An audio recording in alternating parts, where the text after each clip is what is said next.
ഞാനിന്നിവിടെ കാണിക്കാൻ പോകുന്ന ഒരു സാലഡാണ്.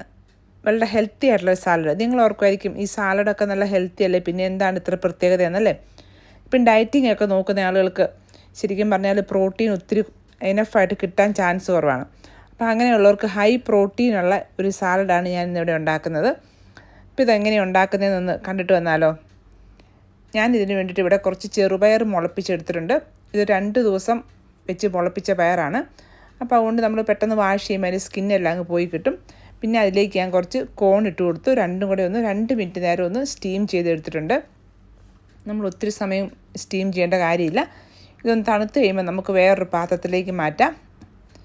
നമ്മളെടുക്കുന്ന അളവ് നമുക്ക് എന്തോരാണോ അതനുസരിച്ചാണ് കേട്ടോ അളവുകൾ. പ്രത്യേകിച്ച് അളവും കാര്യങ്ങളൊന്നുമില്ല.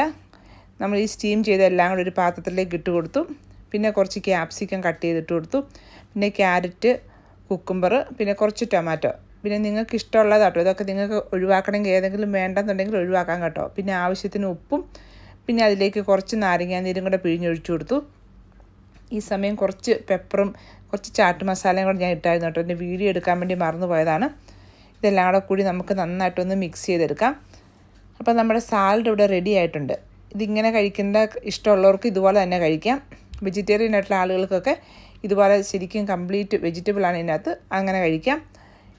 ഇനി നോൺ വെജ് കഴിക്കുന്ന ആളുകൾക്ക് ഇതിലേക്ക് കുറച്ച് ചിക്കനും കൂടെ ആഡ് ചെയ്ത് കഴിച്ച് കഴിഞ്ഞാൽ ഇച്ചിരിയും കൂടെ ടേസ്റ്റ് കിട്ടും കേട്ടോ.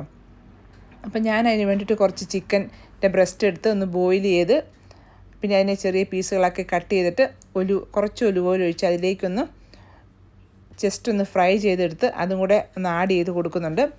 ഇങ്ങനെ കഴിക്കുമ്പോൾ നല്ല ടേസ്റ്റാണ് കേട്ടോ. അപ്പോൾ നോൺ വെജ് കഴിക്കുന്ന ആളുകൾ ഇതുപോലെ ഉണ്ടാക്കി കഴിച്ചാൽ നല്ലതായിരിക്കും, നല്ല ടേസ്റ്റാണ്. അപ്പോൾ ഇതുപോലെ ഒരു സാലഡ് ഉണ്ടാക്കി കഴിക്കുകയാണെങ്കിൽ നമുക്ക് ഡിന്നറിനൊക്കെ ഇത് മാത്രം മതി, വേറെ ഒരു ഫുഡും വേണ്ട. കാർബോഹൈഡ്രേറ്റൊക്കെ ഒന്ന് കുറച്ചിട്ട് നമ്മുടെ ഭക്ഷണത്തിൽ ഇതങ്ങ് ആഡ് ചെയ്ത് കൊടുത്തു കഴിഞ്ഞാൽ നമ്മുടെ ആരോഗ്യത്തിന് ഒത്തിരി നല്ലതാണ്. പിന്നെ നിങ്ങൾ കഴിക്കാൻ നേരത്ത് ഇതിൻ്റെ മുകളിലേക്ക് കുറച്ച് ഒലിവ് ഓയിലും കൂടെ ചേർത്ത് കൊടുത്ത് ഇളക്കി കഴിക്കുകയാണെങ്കിൽ ഒന്നും കൂടെ നല്ലതായിരിക്കും. അപ്പം നിങ്ങൾ സാലഡ് ഉണ്ടാക്കുമ്പോൾ ഇനി ഇതുപോലെ ഒന്ന് ഉണ്ടാക്കി നോക്കിയിട്ട് നിങ്ങളുടെ അഭിപ്രായം കമൻറ്റ് ചെയ്യാൻ വേണ്ടി മറക്കരുത്.